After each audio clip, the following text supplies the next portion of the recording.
Mi niña. Ella pensó que casarse con un hombre rico sería su salvación. Pensó que el amor vencería todo, que su risa llenaría los pasillos vacíos de aquel caserón frío. Pero no sabía que algunas puertas, por más doradas que parezcan, se abren directo al infierno. Su nombre es Lina, piel de noche profunda, mirada de promesa, hija de costurera y panadero en Decatur, Georgia.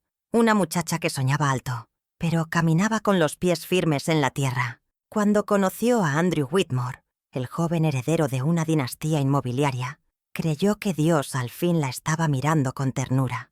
Andrew era distinto, o eso creía Lina. Educado, dulce, de esos hombres que abren la puerta y te escuchan de verdad.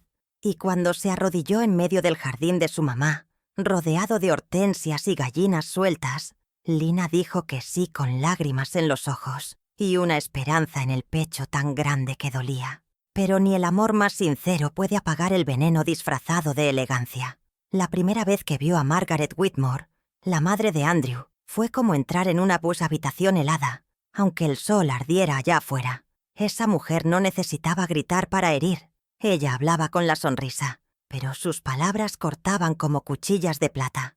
Oh, ella es más oscura de lo que esperaba Andy, pero seguro tiene buen carácter. Las mujeres de piel fuerte suelen ser muy trabajadoras. Eso fue lo primero que dijo.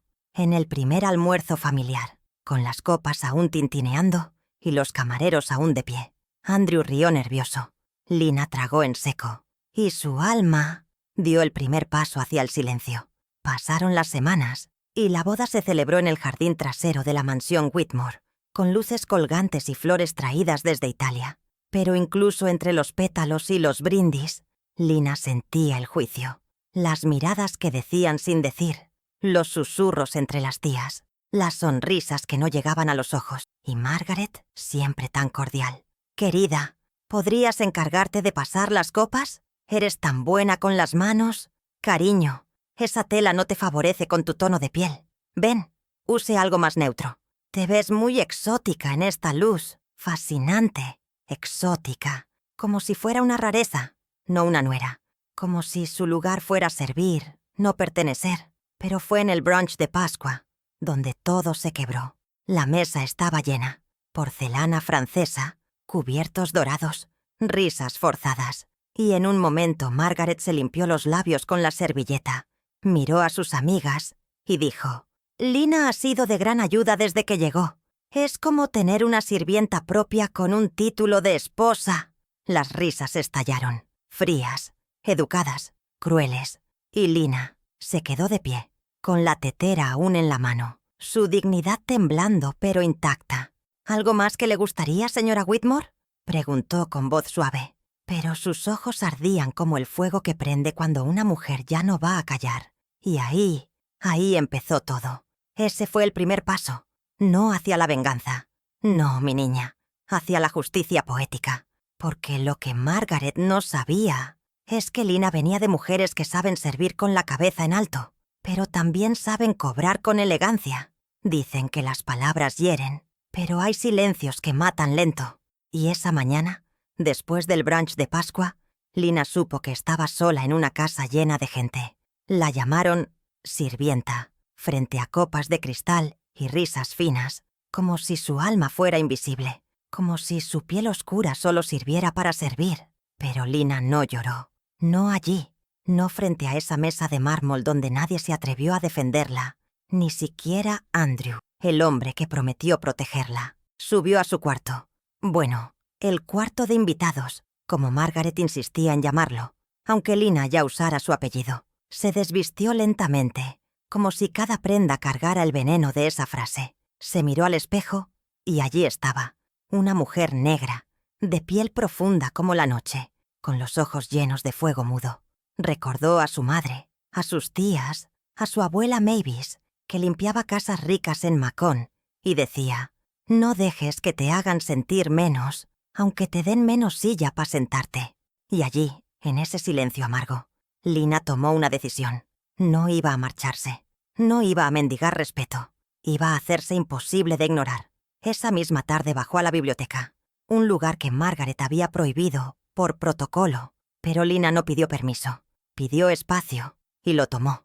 Buscó los libros de historia de la familia Whitmore, las memorias, los contratos.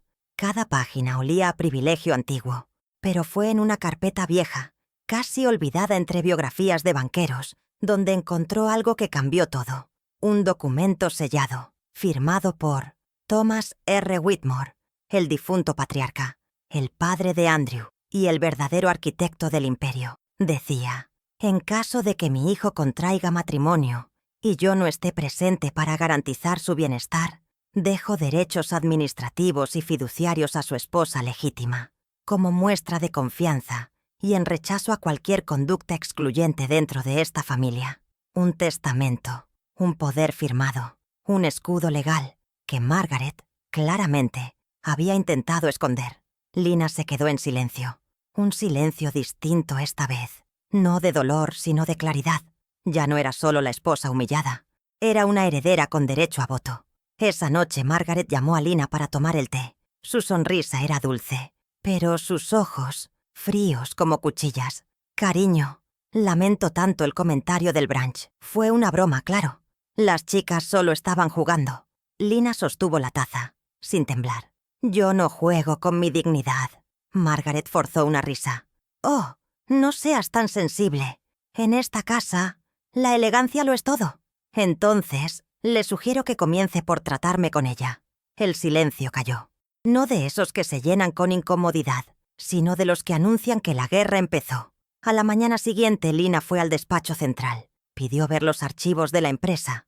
Cuando le dijeron que no tenía permiso, entregó una copia del testamento. El abogado tembló. «¿Usted cómo consiguió esto?» «No lo conseguí. Lo heredé, como mi lugar en esta casa». Y mientras Andrew aún dudaba, y Margaret aún jugaba a ser la reina intocable, Lina comenzó a moverse entre las sombras del poder. Porque cuando una mujer negra accede a los secretos del dinero blanco, los cimientos tiemblan. Pero esa noche, algo pasó. Un documento desapareció de su bolso. Y en el suelo, un broche de oro.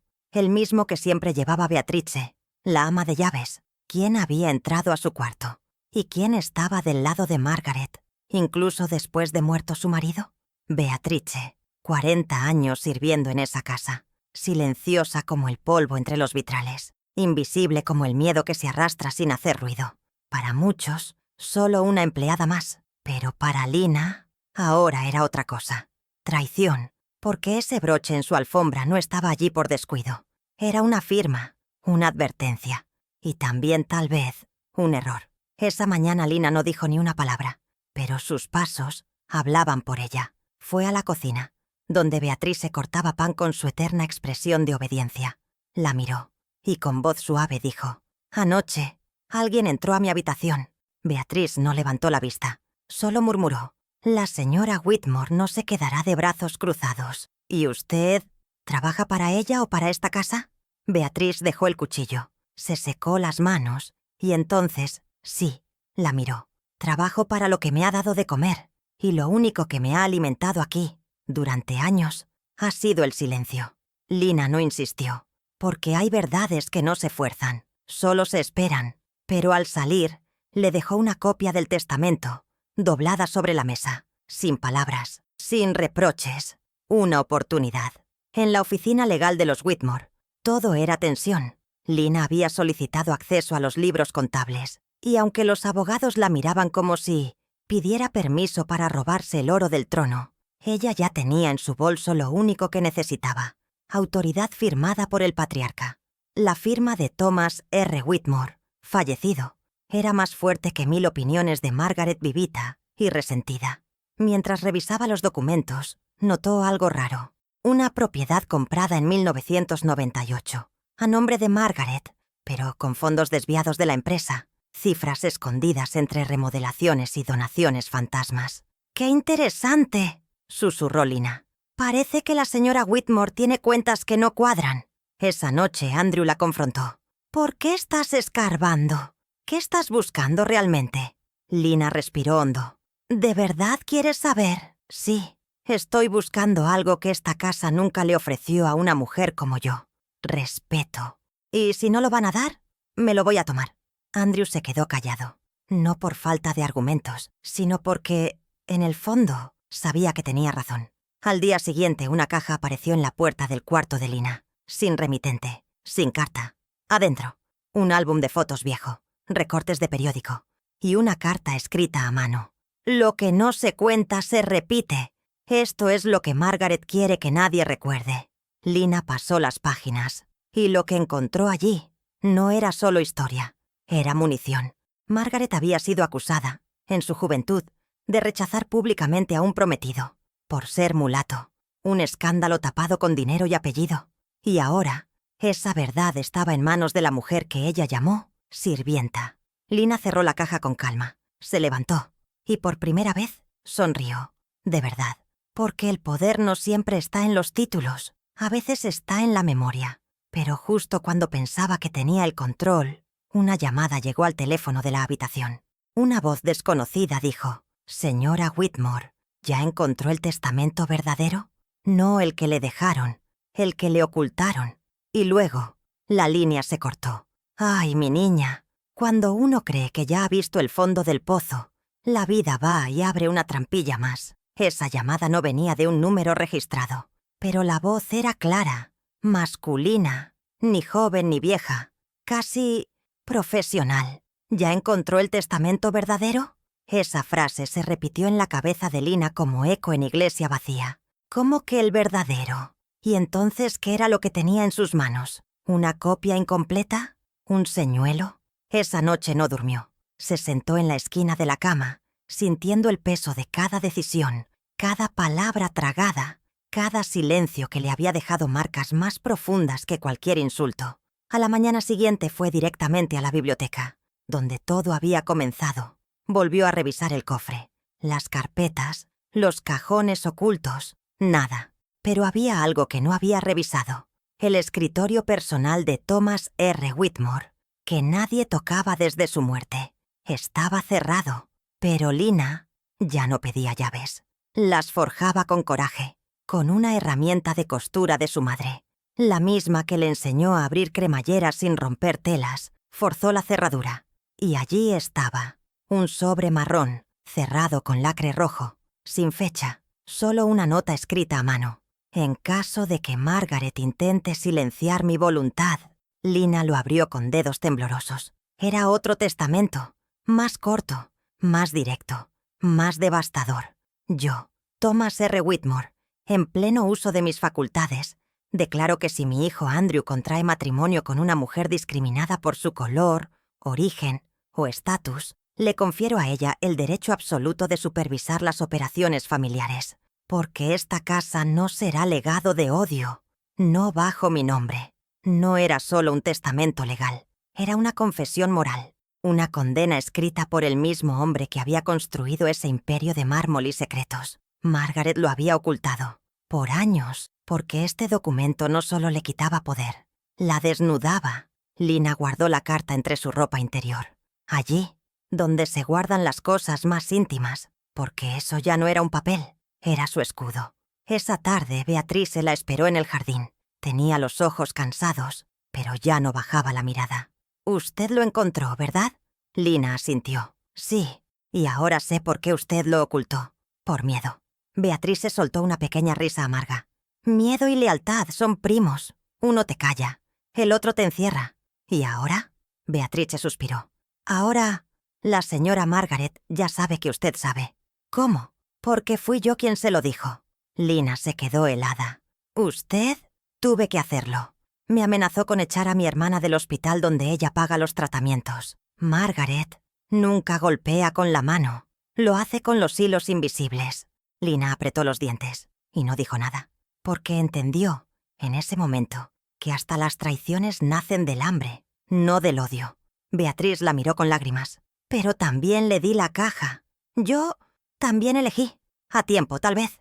Lina se levantó. «Pues si usted eligió, más le vale estar lista, porque Margaret no va a quedarse sentada». Y no se quedó. Esa noche, cuando Lina entró al comedor, todos estaban allí. Andrew, los abogados, 2 miembros del consejo. Y en la cabecera, Margaret, vestida de blanco, fría, serena, mortal. Sobre la mesa, una carpeta.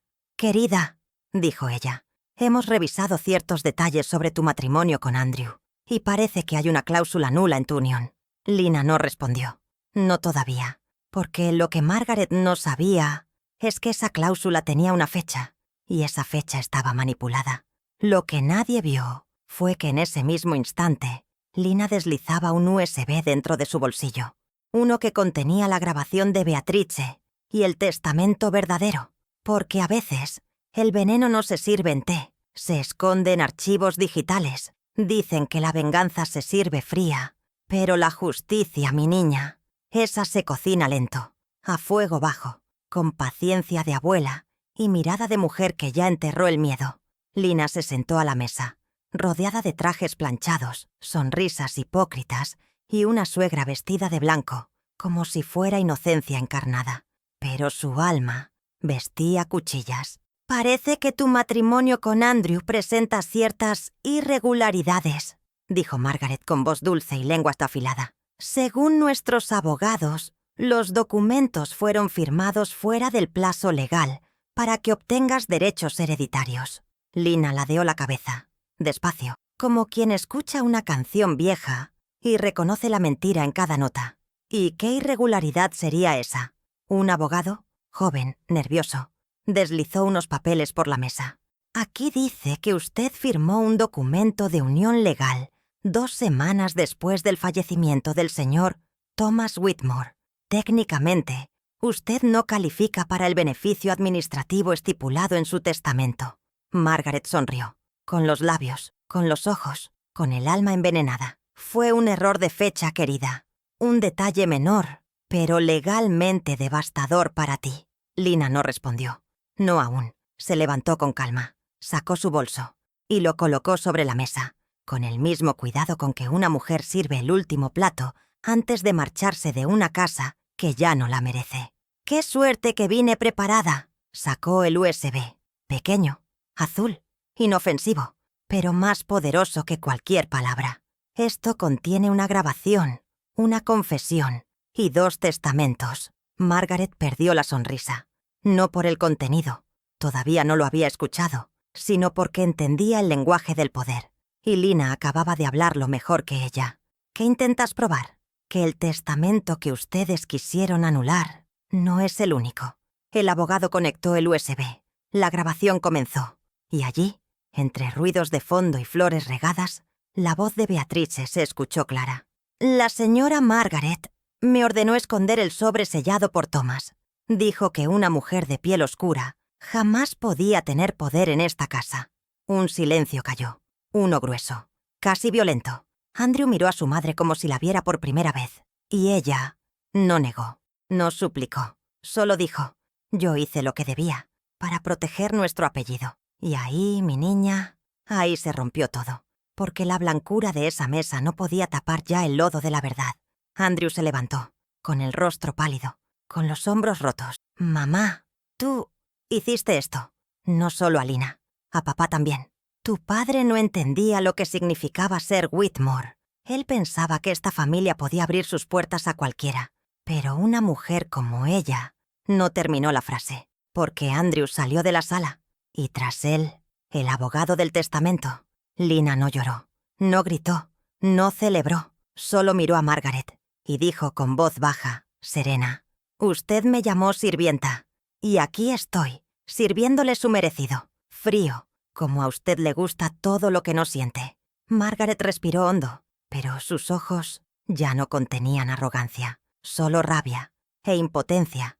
Esa noche Lina subió las escaleras sola, pero no se sentía sola. Sentía a todas las mujeres que vinieron antes, las que limpiaron casas sin poder vivir en ellas, las que sirvieron platos sin probar los manjares, las que hablaron poco, pero resistieron mucho. Y mientras guardaba el USB en una caja fuerte nueva, una que ella misma había instalado, recibió un mensaje anónimo en su teléfono. «El testamento no es todo lo que Thomas dejó. Hay otra verdad, en el ala oeste, bajo la pintura». ¿Una pintura? ¿Otra pista? ¿O una trampa? Porque cuando el enemigo cae, a veces deja cebos atrás. Hay casas que respiran. mansiones que guardan secretos en sus muros, como si las paredes no solo fueran ladrillos, sino testigos y cómplices. Y esa mañana, con el sol filtrándose tímido por los ventanales del ala oeste, Lina caminó por el pasillo que nadie usaba, ese donde los cuadros eran antiguos, las lámparas temblaban con el viento, y los retratos familiares parecían observar más de lo debido. Había una pintura en particular, una escena pastoral de caballos blancos corriendo entre los árboles, firmada por un artista holandés del siglo XIX. Margaret adoraba ese cuadro. Decía que era la imagen de la pureza Whitmore. Lina se detuvo frente a él. Tocó el marco. Notó algo raro, un borde flojo, una leve separación entre la tela y la pared. Empujó, y entonces lo oyó. Clic. La pintura se abrió como una puerta secreta. Detrás, una cavidad oscura, y dentro de ella, una caja metálica, polvorienta, cerrada, pero no con llave, sino con cinta roja y una etiqueta amarilla, solo si ella sobrevive. Lina la abrió con cuidado. Dentro, cartas, no legales, no oficiales, cartas personales, escritas a mano por Thomas R. Whitmore, firmadas, fechadas, dirigidas a una mujer desconocida, Naomi Ellis, y el primer sobre decía: «A la madre de mi hijo no reconocido. Lamento no haber tenido el coraje, pero dejo testimonio aquí. Andrew tiene un hermano, y merece saberlo». Lina se quedó sin aire. ¿Un hermano? ¿Un hijo negro de Thomas Whitmore? ¿Un heredero que Margaret silenció? Siguió leyendo. Naomi Ellis, enfermera, trabajó para la familia durante una década, y luego desapareció. Las cartas contaban todo. El amor prohibido, el embarazo oculto, el acuerdo de silencio, y una frase que Lina no olvidaría jamás. Margaret supo de su existencia, y por eso se aseguró de borrar cada rastro de Naomi. Si tú estás leyendo esto, es porque el linaje Whitmore ya no es blanco, ni puro, ni suyo. Lina cerró la caja. Sintió algo moverse dentro de ella. No solo poder, sino responsabilidad. Había alguien allá afuera, alguien de sangre, un hombre quizás perdido, quizás herido, que no sabía que el apellido que se le negó ahora podía ser su escudo. Esa noche, al regresar a su habitación, Lina encontró una carta deslizada bajo la puerta. Papel blanco, tinta negra, letra firme. Tienes razón en todo. Ella lo sabía. Y yo también. Lo escondí, pero estoy listo para hablar, si me das tu palabra. Whitmore Andrew, el hijo legítimo, el esposo, que al fin reconocía la grieta. Pero, ¿había sido parte del silencio? ¿O solo otro prisionero de la Reina de Hielo? Y mientras Lina sostenía la carta, en el pasillo, se escuchó un portazo seco. Beatriz se había desaparecido. Su habitación, vacía. Su uniforme, colgado en la cama. Su broche dorado, partido en dos. Como si supiera que el final ya no le pertenecía.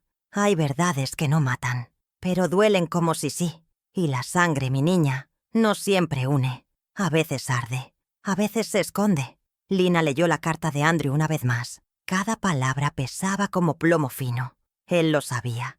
Tal vez desde siempre. Tal vez desde el día en que preguntó por qué su padre tenía un retrato sin firmar guardado en una caja fuerte. Un retrato de una mujer negra con ojos iguales a los suyos. Se encontraron en la biblioteca, donde todo empezó. Donde los Whitmore escribían historia con mentiras bien encuadernadas. Andrew estaba de pie, junto a la ventana. Tenía la mirada de un hombre que por fin veía su reflejo sin adornos. ¿Dónde está Beatriz?, preguntó Lina. Se fue. Mi madre la mandó a París con una excusa. No volverá. ¿Y tú? ¿Vas a seguir huyendo también? Andrew tragó saliva. Su voz fue baja, pero clara. Yo conocí a Naomi. Tenía 5 años cuando ella me enseñó a leer partituras. Era dulce. Tenía una risa que llenaba el aire. Y un día simplemente desapareció. ¿Y nunca preguntaste por qué? Lo hice. Mi madre dijo que había robado. Y yo la creí. Lina colocó la caja metálica sobre la mesa. Abierta, desnuda, con todas las cartas al sol. Ella no robó. Ella amó. Y fue castigada por atreverse a tener un hijo de piel oscura dentro de esta familia. Andrew se sentó. Sus manos temblaban. ¿Y si ese hijo aún vive? Entonces tú no eres el único heredero. El silencio fue largo, pero no vacío. Estaba lleno de futuro. Esa noche Lina hizo lo impensable. Fue al estudio de Margaret, sola, La encontró tomando vino tinto. El vestido blanco del almuerzo había sido reemplazado por uno gris, como su alma. ¿Viniste a celebrar?, preguntó Margaret sin mirarla. No, vine a decirte que tu imperio de mentiras está cayendo. Y no por mí, sino por las verdades que enterraste. Margaret rió. Tú no entiendes. Las casas como esta no se caen por verdades. Se caen cuando dejamos que cualquiera las tome. Lina se acercó, sus ojos firmes, su voz tranquila como tormenta que se aproxima. Pues te tengo noticias. Ya la tomé. Y la voy a reconstruir con todos los hijos que tu apellido negó. Margaret la miró, sin pestañear. ¿Lo encontraste? Lina sonrió, suave. Aún no, pero ya estoy buscándolo. Y cuando lo encuentre, le voy a contar todo, con nombres, fechas y cartas escritas por el mismo hombre que tú creías tener en el bolsillo. Margaret apretó la copa con fuerza, pero Lina ya se iba. Una última cosa, dijo antes de cerrar la puerta. Cuando sepa quién es, le voy a colgar su retrato justo al lado del de Thomas, para que esta casa, por fin, tenga el color de su verdad. Y esa noche, en un café modesto de Decatur, Georgia, una mujer de cabello rizado entregó a Lina un sobre con una dirección. Él se llama David Ellis, vive en Birmingham. Y sí, tiene la misma mirada que Thomas. Lina guardó el sobre en su bolso. Y cuando salió, una sombra la observaba desde un automóvil negro. La ventana bajó. Era Margaret. Si vas a abrir esa puerta, prepárate para lo que hay detrás. Y la ventana subió, dejándola con un eco en el pecho que decía: ahora empieza lo real. Hay nombres que se ocultan, y hay hombres que viven enteros en la sombra. No por culpa suya, sino por el miedo de quienes no quisieron verlos brillar. David Ellis, 38 años, profesor de literatura en Birmingham, hijo de una mujer que desapareció sin dejar rastro. Hombre de espalda recta, voz tranquila y mirada herida. Lina lo encontró en un aula vacía, al final de la tarde, las ventanas abiertas, el aire denso, la luz cayendo como un suspiro. ¿Señor Ellis? David levantó la vista, y al verla, frunció el ceño. ¿La conozco? Lina dio un paso adelante, lento, con el sobre en la mano. Tal vez, o tal vez solo me conoce de algo que también te quitaron. Él la invitó a sentarse. Ninguno hablaba rápido, porque algunas verdades solo se pueden decir despacio, como si nombrarlas demasiado alto las hiciera romperse. Lina abrió el sobre, sacó una carta, la original, con la letra de Thomas, se la entregó. David la leyó, primero en silencio, luego, los labios le temblaron. ¿Quién es este hombre? Tu padre, Thomas Whitmore, el mismo que construyó los edificios del centro, el mismo que tu madre cuidó en secreto, el mismo que te negó, pero que al final escribió estas palabras. David se quedó inmóvil, como un niño ante la tumba de alguien que nunca conoció. Mi madre nunca dijo su nombre, porque no la dejaron, porque Margaret la obligó a desaparecer. ¿Y tú? ¿Por qué vienes ahora?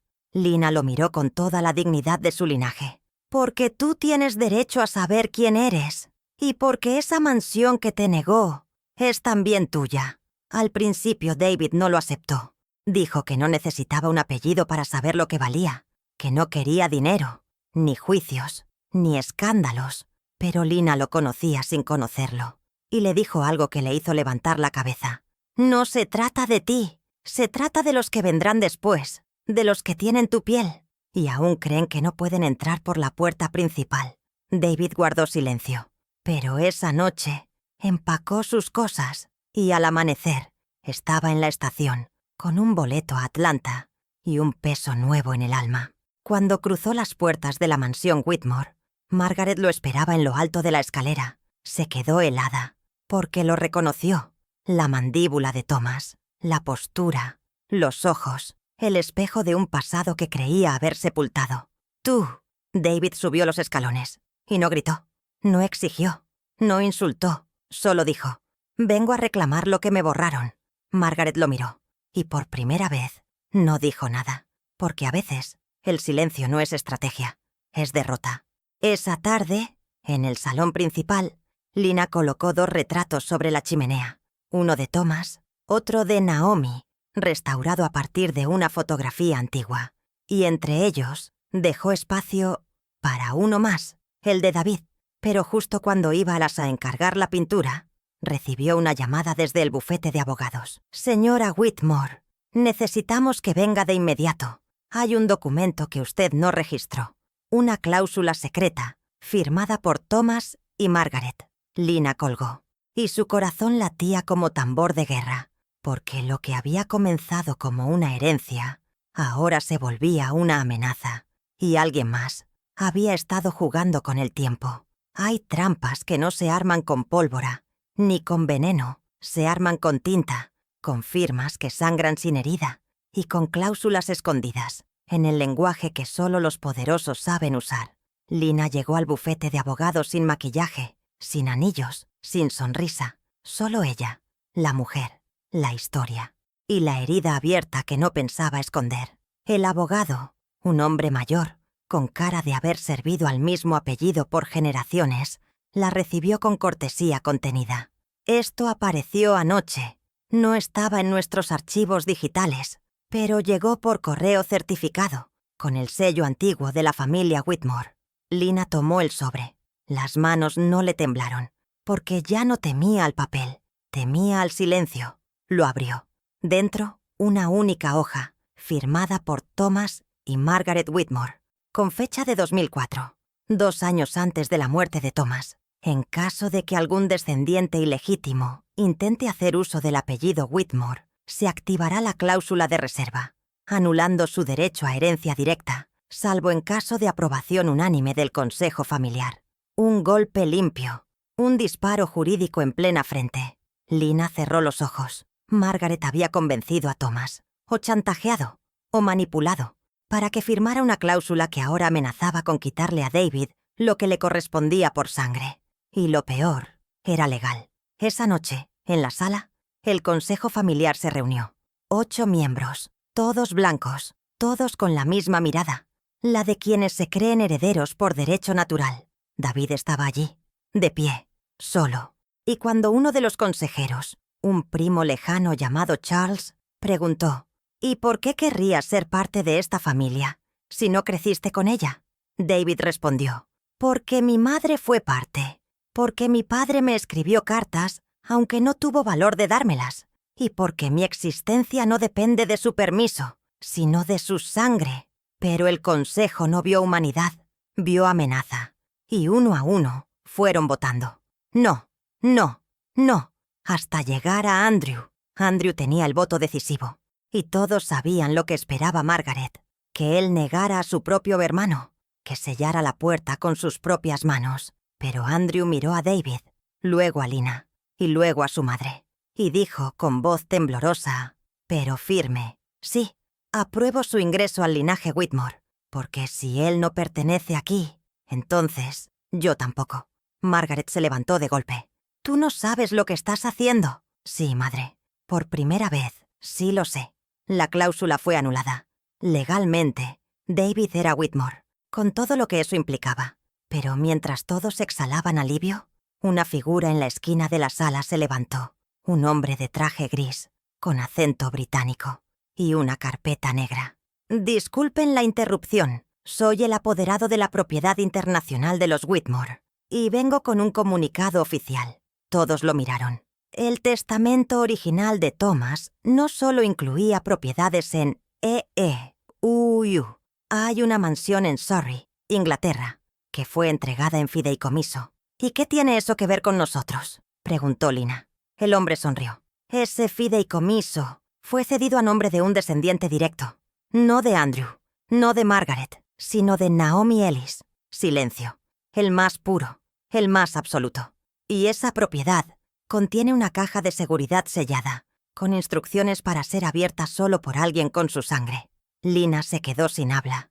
David bajó la vista, y Margaret abandonó la sala, porque lo que venía ya no se podía detener, ni con votos, ni con cláusulas, ni con más mentiras. Era sangre, era herencia, era memoria que reclama su lugar. Hay viajes que no se hacen con maletas, se hacen con cicatrices, con nombres recién descubiertos, con heridas heredadas y mapas que tiemblan entre las manos. El avión aterrizó en Inglaterra con el cielo gris, pero el alma encendida. Lina y David bajaron del auto alquilado frente a una propiedad oculta entre niebla y árboles antiguos. La casa, en Surrey, no era tan grande como la mansión de Atlanta, pero tenía otra energía, silencio que no pesaba, historia que no dolía, como si el pasado aquí aún esperara ser contado. El portón de hierro se abrió con una llave vieja.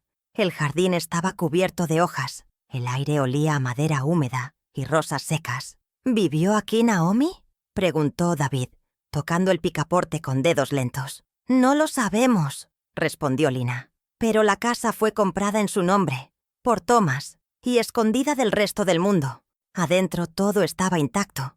Muebles cubiertos, cortinas cerradas, pinturas que no colgaban de las paredes, sino que parecían vigilar desde ellas. Pero en el segundo piso, detrás de una puerta oculta en el vestidor, hallaron la caja fuerte. Un pequeño monitor escaneó el pulso de David, un sistema biométrico, antiguo pero funcional. Verificando herencia genética, clic, y se abrió. Dentro, una cinta VHE, un diario de tapa de cuero y una carta, con letra femenina. Naomi. Lina la desdobló con cuidado. El papel temblaba, como si tuviera vida. David, mi hijo, si algún día llegas a leer esto, es porque no me borraron del todo, porque sobrevivimos, porque el amor, aunque callado, deja huellas. No quise dejarte solo. Me obligaron. Me silenciaron con amenazas, con pagos, con miedo. Pero Thomas, tu padre, hizo lo que pudo. Y aunque fue débil, también quiso protegerte. Esta casa es tuya. Aquí escribí mi verdad. Aquí viví mi libertad, aunque fuera a escondidas. Y a la mujer que camina contigo, gracias, porque sin ti, este legado se habría perdido, como yo.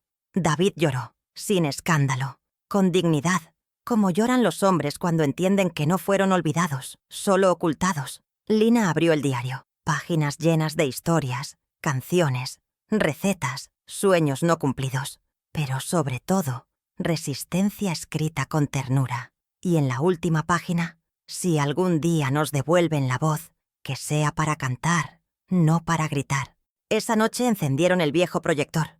La cinta comenzó a rodar. Apareció Thomas, joven, despeinado, con lágrimas en los ojos. David, nunca supe cómo enfrentar este mundo sin lastimarte. Margaret no me lo permitió, y yo fui cobarde. Pero esta casa, este testamento, esta historia, es mi disculpa. A ti, Naomi, te amé, te debí más de lo que te di. Pero dejo esta prueba para que el mundo sepa. Lo mejor de mí no vive en Atlanta, vive contigo. Al día siguiente, Lina se paró frente al espejo del baño antiguo y se vio, no como la sirvienta que Margaret quiso proyectar, ni como la esposa tolerada, ni como la extraña en un apellido ajeno. Se vio como heredera, como restauradora de historia, como mujer negra que no pide permiso porque ya tiene las llaves. Pero al volver al vestíbulo, una sorpresa los esperaba. Un sobre, sin sello, sin remitente. Adentro, una única foto. Naomi y Margaret, juntas, adolescentes, sonriendo. Y detrás, a lápiz. Ella no solo sabía. Ella y yo éramos hermanas. Lina dejó caer el sobre. Y supo. Lo peor aún no se había dicho. Ay, mi amor. La sangre no siempre se hereda por apellido. A veces corre en silencio, entre risas que se apagaron y secretos que fueron sembrados para no florecer jamás. La foto cayó al suelo como una confesión. Lina la recogió con manos temblorosas, no por miedo, sino por el peso de esa revelación. Naomi y Margaret, hermanas, misma sonrisa, mismo lunar junto al ojo izquierdo, una blancura contenida en una negritud gloriosa en la otra, pero los ojos idénticos. ¿Esto qué significa?, preguntó David, con voz baja. Lina no respondió de inmediato. Volvió a mirar el reverso de la fotografía. La letra era suave, femenina, tal vez escrita por la misma Naomi. Éramos hermanas, pero ella decidió que no podía amar a alguien como yo y conservar su mundo al mismo tiempo. Horas después, en los archivos de la ciudad de Surrey, una búsqueda más profunda trajo la verdad. 2 niñas nacidas de la misma madre. Una sirvienta inglesa, viuda, que crió a sus hijas en un pequeño barrio de clase obrera. Pero cuando la piel habló, el destino decidió. Margaret fue enviada a vivir con unos tíos ricos para asegurarle un futuro. Naomi se quedó atrás, con la madre, con la escoba, con la piel equivocada para pertenecer. Y así, Margaret se convirtió en Whitmore. Y Naomi, en invisible. Lina volvió a Atlanta esa noche, con la foto, la carta y el diario de Naomi en la maleta. No por venganza, sino por justicia. El rostro de Margaret, al verla entrar por la puerta principal, fue el de una mujer que ya no tenía reinos que gobernar. Pero Lina no esperó invitación. Se sentó frente a ella, sacó la fotografía, la puso sobre la mesa. ¿Vas a seguir mintiendo? Margaret miró la imagen y por primera vez no actuó, no fingió, solo bajó la cabeza. Éramos niñas, yo tenía 12, ella 10. ¿Y la borraste? No, la borraron por mí. Yo solo seguí el juego. Lina no alzó la voz, no insultó, no maldijo, solo preguntó. ¿Por qué? Margaret tragó saliva. Sus manos arrugadas temblaban. Porque me dijeron que tenía que elegir, y elegí el apellido, el dinero, el poder, y me lo dieron. Pero me quitaron a mi hermana. Silencio. Un silencio tan espeso que partía los muebles en dos. Y cuando Thomas se enamoró de ella, quise destruirla. No porque fuera negra, sino porque era ella, mi hermana. Lina respiró hondo, y con voz pausada le dijo: entonces no fue racismo elegante, fue racismo envidioso, fue celos convertidos en poder. Margaret no negó. Fui cruel, fui peor que mi familia, porque yo sí sabía lo que perdía, y aún así lo hice. Esa noche, Lina y David revisaron el diario de Naomi una vez más. En la última página, junto a la frase final, había una servilleta vieja, doblada, con una mancha de té, y escrita con lápiz: el perdón no es olvido, es memoria liberada. Al día siguiente, en el gran salón de la casa Whitmore, Lina reunió a todos: Andrew, los miembros del consejo, la prensa, y subió al podio. Con voz firme, dijo: hoy se cierra un ciclo. Esta familia no solo tiene dinero y propiedades, tiene una historia manchada por el silencio. Pero hoy le devolvemos la voz a quienes fueron callados. Detrás de ella se reveló el nuevo retrato: Naomi, colgada entre Thomas y David, con una expresión de ternura y fuerza. Ella también fue Whitmore, y desde hoy nunca más será un secreto. Margaret no asistió, se quedó en su habitación, con el retrato de su hermana en las manos, mirándolo como quien mira el amor que destruyó. Y en el jardín, una rosa blanca floreció junto a una flor oscura, sin pedir permiso, solo creciendo, juntas. Pero todavía quedaba una última carta, una que Naomi dejó para alguien más, una que nunca fue leída, ni siquiera por David. Una carta para el hijo que aún no sabía que existía. Mi niña, hay palabras que esperan años enteros para ser leídas. Cartas que sobreviven incendios, maletas, mudanzas y desmemoria, porque no fueron escritas con tinta, fueron escritas con alma. David encontró la carta escondida en el doble fondo del diario de Naomi. Estaba sellada, frágil, el sobre amarillento por el tiempo. Pero no tenía su nombre, tenía otro. Para Elijah. Lina frunció el ceño. ¿Quién es Elijah? David negó con la cabeza. No lo sé, no es mi segundo nombre, ni el de nadie en mi familia que yo recuerde. La abrieron con cuidado, y al hacerlo, Naomi volvió a hablarles, como si nunca se hubiera ido. Elijah, si alguna vez esta carta llega a tus manos, es porque tu hermano encontró la verdad, porque tú también mereces saber quién eres. Te dejé en brazos ajenos por miedo, no por falta de amor. Tenías 3 días de nacido. No tenía opción. Eres hijo de Thomas, pero también hijo del silencio. Y quizá por eso, tan fuerte. Tu hermano David no lo sabe aún. Nadie lo sabe, solo Beatrice, porque fue ella quien te llevó a salvo. El papel tembló entre los dedos de David. Lina sintió un escalofrío. ¿Otro hermano? Un segundo hijo. Volvieron a la mansión.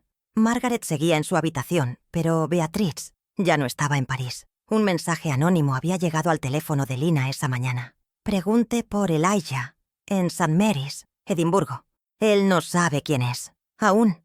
El vuelo a Escocia fue rápido, pero el trayecto al hospital rural de St. Mary's se sintió eterno. Una enfermera los condujo hasta una sala de lectura. Allí, un joven hombre de piel morena y ojos verdes Leía a 2 niños pequeños. Su voz era suave, su risa parecida a la de Naomi. ¿Elijah?, preguntó Lina. Él levantó la vista, y por un instante el tiempo se detuvo. Sí, ¿los conozco? David se acercó, lo miró de frente, y fue como verse en un espejo con otra historia. No, pero creo que deberíamos. Horas después, en una pequeña cafetería, Elijah escuchó todo. La historia, las cartas, los retratos, los nombres que nunca le dijeron. Su rostro fue mezcla de rabia y alivio. Yo siempre supe que algo no encajaba. Fui adoptado. Tuve una familia buena, pero algo en mí nunca encontró su sitio. Lina le entregó la carta original. Él la leyó sin soltar lágrima. Hasta la última línea. Te di a luz en la oscuridad, pero escribo para devolverte la luz. Volvieron a Atlanta una semana después. Esta vez, 3. El consejo no pudo objetar. No después de las pruebas, las cartas, el testamento adicional encontrado en un registro legal británico, y mucho menos después del video que Beatrice, en un acto final de redención, había grabado antes de desaparecer. Llevé a Elijah. Lo dejé en manos seguras. Margaret me obligó, pero Naomi me perdonó, con una mirada. En el gran salón, frente a la chimenea, Lina colgó un tercer retrato, Elijah, y esa noche, en la cena familiar, donde antes había susurros, ahora había voces. Donde antes hubo una mesa de mármol frío, ahora había pan compartido, vino servido con ternura, y 3 hermanos, uno blanco, 2 negros, todos con el mismo fuego en los ojos. Pero cuando el reloj marcó la medianoche, una carta más llegó por correo, sin remitente. Solo decía: usted devolvió la voz a los muertos, pero aún hay un nombre más en la historia. Una mujer que Naomi nunca pudo enterrar, porque no estaba muerta. Y dentro del sobre, una fotografía. Naomi, de espaldas, abrazando a una niña con su misma piel. Mi niña. La sangre no corre solo por venas, corre por gestos, por canciones de cuna que nadie recuerda. Pero el cuerpo sí. La fotografía tenía bordes gastados, pero el alma intacta. Naomi, de espaldas, abrazando a una niña de no más de 4 años, cabello ensortijado, vestido blanco con encaje y una muñeca negra entre las manos. ¿Otra hija?, susurró Lina mirando la imagen como si ardiera. David y Elijah estaban en silencio, porque ya no era sorpresa. Era un patrón, un eco que se repetía. Los Whitmore no solo habían escondido a Naomi, la habían partido en pedazos. Volvieron a revisar el diario. Cada página, cada margen, cada nota. Y ahí, casi imperceptible, en una hoja escrita con lápiz, Lina encontró un nombre tachado: Saya. Elijah fue quien recordó algo. En la cinta de Thomas, él menciona algo. Una promesa a Naomi de cuidar a los 3. 3, dijo Lina en voz baja. David, Elijah y Zaya usaron todo lo que tenían. Fechas, registros, contactos legales en Escocia, Inglaterra y Georgia. Durante días buscaron bajo nombres cambiados, apellidos inventados, códigos secretos de protección, hasta que en una clínica privada en Londres hallaron una pista. Zaya Ellis, edad aproximada, 31 años, residencia actual, Brooklyn, Nueva York, profesión, coreógrafa, nacionalidad, desconocida. Lina voló sola. Quiso mirar a Zaya con sus propios ojos, sin la sombra de los Whitmore, sin el peso de los testamentos. Zaya enseñaba danza contemporánea en un centro cultural afroamericano. Sus movimientos eran puros, dolor convertidos en belleza. Cada giro, una historia. Cada salto, una fuga. Y cuando salió de clase, Lina se acercó, con respeto, con miedo, con amor. ¿Zaya Ellis? Ella asintió. Su piel brillaba de sudor, pero su mirada era fuego. ¿Nos conocemos? No, pero vengo a hablarte de alguien que sí conoces. Tu madre. Zaya dio un paso atrás. Mi madre murió cuando yo tenía 5. No tengo recuerdos. Lina le mostró la foto, el diario, la carta, todo. Zaya se sentó en el suelo del pasillo. No lloró, no habló, solo tocó el papel y cerró los ojos. Soñé con ella hace 3 noches. Tenía flores en el cabello y me decía que bailara más alto, que ya no tenía que esconderme. Regresaron juntas a Atlanta y esa noche, por primera vez, la mansión Whitmore fue escenario de una función que no era cena ni intriga. Saya danzó en el salón principal, con su vestido rojo, descalza, libre, y cada paso rompía un muro. Cada giro levantaba polvo de los rincones viejos. David y Elijah la miraban como si la hubieran esperado toda la vida. Y Lina, como si por fin el círculo se cerrara. Margaret, desde su balcón, la observaba.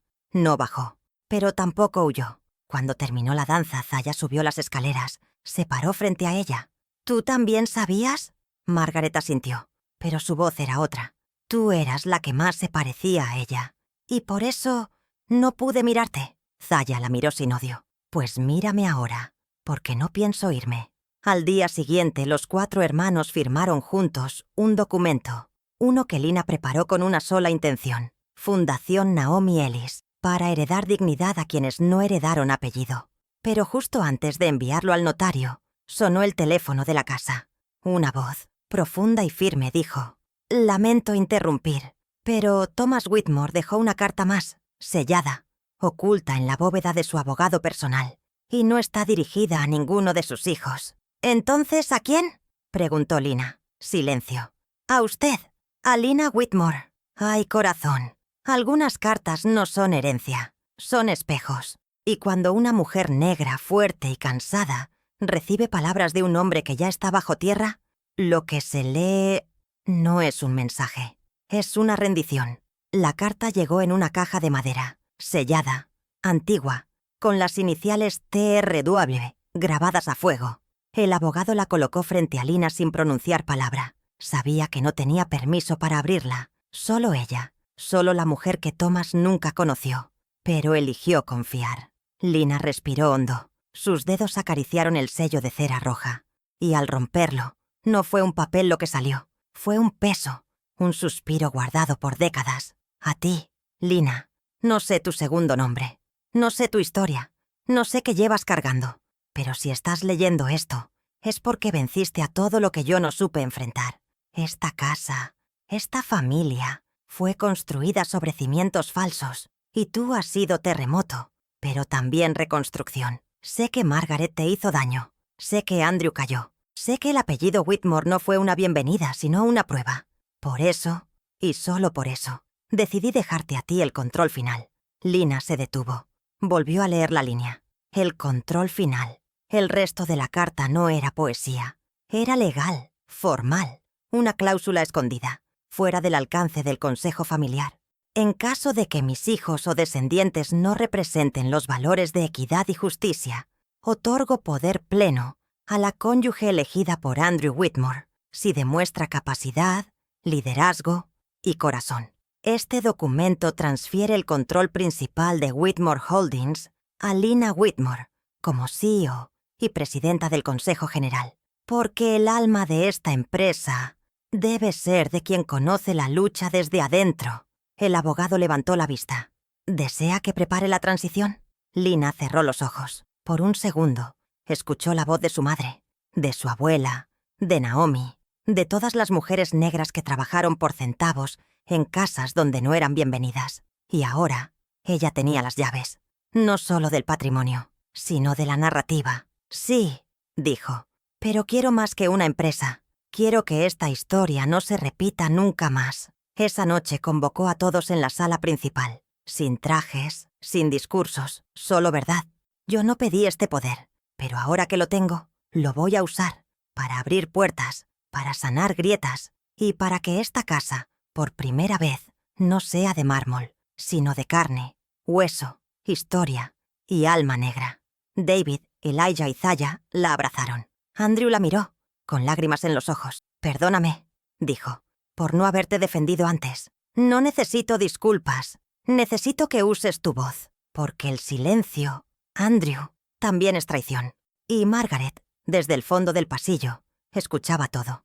Ya no como reina, sino como historia en decadencia. Se acercó, despacio, desnuda de títulos, y puso algo en las manos de Lina, un retrato pequeño. Naomi, de niña, sosteniéndola a ella. «Fue la primera vez que me abrazó», dijo Margaret con la voz quebrada. «Y la última». «Gracias», respondió Lina. «Pero ya no basta con recordar. Ahora vamos a reescribir». Cuando todos se marcharon, Lina se quedó sola en la sala. Miró las paredes, los retratos, los nombres, y pensó en todo lo que costó llegar allí, en el té servido con veneno, en las risas cargadas de racismo elegante, en las puertas que solo se abrieron cuando ella empujó con el alma, y sonrió, porque al fin, la casa Whitmore tenía nuevo linaje, uno que no se medía en color, sino en coraje, pero aún quedaba una última decisión, una que solo ella podía tomar. El archivo de Beatrice, hallado en secreto, contenía una confesión final, que podía destruir para siempre el nombre Whitmore o liberar a Naomi de todo juicio. Ah, mi niña, llegamos al final. Pero este no es un final cualquiera. Este es de esos que cierran heridas, no con olvido, sino con verdad. El archivo de Beatrice estaba dentro de una caja forrada en terciopelo gris. Lina la abrió con manos firmes. Ya no era la joven nuera con la espalda cargada de dudas. Era la mujer que había limpiado la casa de mentiras, con su voz, su fuego y su fe. Adentro había solo una cosa, una grabación en casete, marcada a mano, 1991. Confesión de Margaret Whitmore. En la sala de audición de la Fundación Naomi Ellis, Lina, David, Elijah y Zaya se sentaron en silencio. Andrew, por decisión propia, se quedó atrás. «Sea lo que sea», susurró Zaya. «Lo escuchamos juntos». Lina insertó la cinta, y la voz de Margaret sonó. Más joven, más viva, más peligrosa. Me ordenaron separarlas, Naomi y yo. Una tenía la piel para el apellido, la otra, la risa para iluminarlo. Cuando Thomas se enamoró de ella, sentí que me robaban todo. No su amor, sino mi lugar. No fue por racismo, fue por miedo, porque sabía que ella era más fuerte. Y por eso pagué para desaparecerla, para que no pudiera reclamar lo que era suyo. Nunca lo confesé en vida, pero si alguien escucha esto, haga lo que yo no pude. Devuélvale su nombre. Cuando la cinta terminó, nadie lloró. No porque no doliera, sino porque ya no había lágrimas suficientes. «¿Qué vamos a hacer con esto?», preguntó Elijah. Lina respondió con calma. «Lo vamos a mostrar, no para humillar, sino para liberar». Una semana después, en la ceremonia de inauguración del Museo Comunitario de la Fundación, la cinta fue reproducida públicamente, no como escándalo, sino como acto de redención. Y el retrato de Naomi, vestida con su bata de enfermera, con un niño en brazos, fue colgado en la entrada principal. Debajo, en letras doradas, ella no fue un secreto, fue una semilla que floreció a pesar del silencio. Lina volvió a la mansión una última vez. Caminó por cada rincón, tocó las paredes, abrazó los fantasmas y dejó, en el centro del vestíbulo, una caja con todas las cartas, las fotos, las grabaciones y un papel que decía que nadie vuelva a llamarnos sirvientas cuando siempre fuimos arquitectas de memoria. Hoy, en el ala sur de la Fundación, una nueva generación de niñas de piel profunda, ojos vivos y sueños grandes, aprenden danza, derecho, historia y negocio, todas bajo el nombre de una mujer que ya no está, pero que nunca más será invisible. Y sobre la chimenea de la vieja casa Whitmore, donde antes colgaban retratos de hombres fríos, ahora cuelgan 5 cuadros: Naomi, David, Elijah, Zaya y Lina, con la inscripción: «Ellos dijeron que no pertenecíamos, pero ahora la casa es nuestra.